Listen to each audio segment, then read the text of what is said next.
समस्त को praise the Lord. गोटे बहुत बड़ प्रश्न, जीशु ख्रीस्ट 12 वर्ष रु 30 वर्ष मध्य केउठारे रहिले? से कौन इस्राएल देश रे रहिले ना से भारत रे आसीथिले? संपूर्ण एही वीडियो रे मु आंसर देछि। वीडियो को आपण माने दया करी ध्यान रो सहित देखंतु। आ मु आपण मानकु कहिबा पई चाहे, जीशु ख्रीस्ट भारत को आसी नथिले, जीशु ख्रीस्ट नाजरित रे थिले। मु आपण मानकु उत्तर देबा पई चाहे, लूक लिखित सुसमाचार 2 पर्व तार 41 पदरे लेखा जाइछि, ताहांको पिता माता प्रतिवर्ष निस्तार पर्व समय जेरुसालेम को जाउथिले। ताहांकर 12 वर्ष बयस समय जीशुंकर 12 वर्ष समय से माने पर्वर रीति अनुसार सेठाकू यात्रा करिथिले।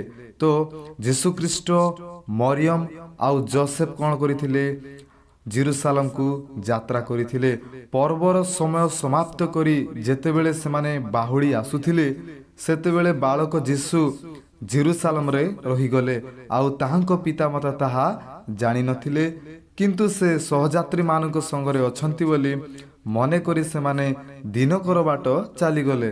पुणी आत्मीय और परिचित लोक मानक मध्यरे ताहांकर अन्वेषण करबाकू लागिले। आउ ताहांकू न पाई खोजु खोजु जेरुसालेम को नेउटी गले। 3 दिन पर से माने ताहांकू मंदिर रे पाइले। से पंडित मानक मध्यरे बसी से मानक कथा सुनुथिले और से मानकू प्रश्न पचारुथिले। आउ आमे देखिबा को पाउछु, पोरे से मानक संगरे बाहुड़ी नाजरित को आसिले।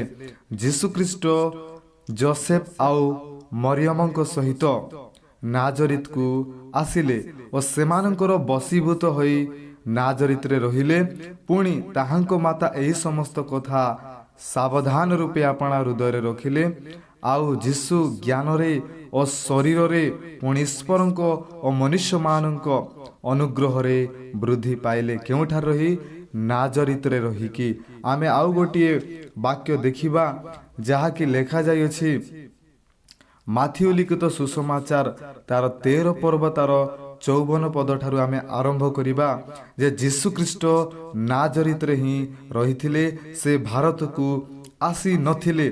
आउ से निज पैतृक नगर को आसी लोकमानकु सेमानक समाज गृह रे एपरि शिक्षा देले जे से माने आश्चर्यान्वित होई कहिले, ए लोकर एपरि बुद्धि और शक्तिर कार्य केउठारू हेला? ए कि सही बढीर पुओ नुहे? एहार मार ना कौन मरियम नुहे? पुणी एहार भाई मानक ना कौन जाकुब, जोसेफ, सिमन और जिहुदा नुहे? आउ एहार भौनी माने कौन समस्ते आम्भ मानक सांगरे नाहांती? तेबे से एही सबु केउठारू पाहिला? तो मोर प्रियर भाई एवं भौणी माने, जीशु ख्रीस्ट को समस्त लोक कौन करुछंती? चिन्हुछंती। ए जोसेफ रो पुओ, ए मरियम रो पुओ बोली समस्त कौन करुछंती? चिन्हुछंती आउ जानुछंती। मोर प्रियर भाई एवं भौणी माने, जीशु ख्रीस्ट केबे मध्य भारत को आसी नथिले। जीशु ख्रीस्ट जदि भारत को आसी थांते ताहेले सही मरियम रो पुओ, जोसेफ रो पुओ बोली लोक माने चिन्हि पारी न थांते। तो एही वीडियो रु आपण माने कन्फर्म हे जाइथिबे जे जीशु ख्रीस्ट भारत को आसी नथिले।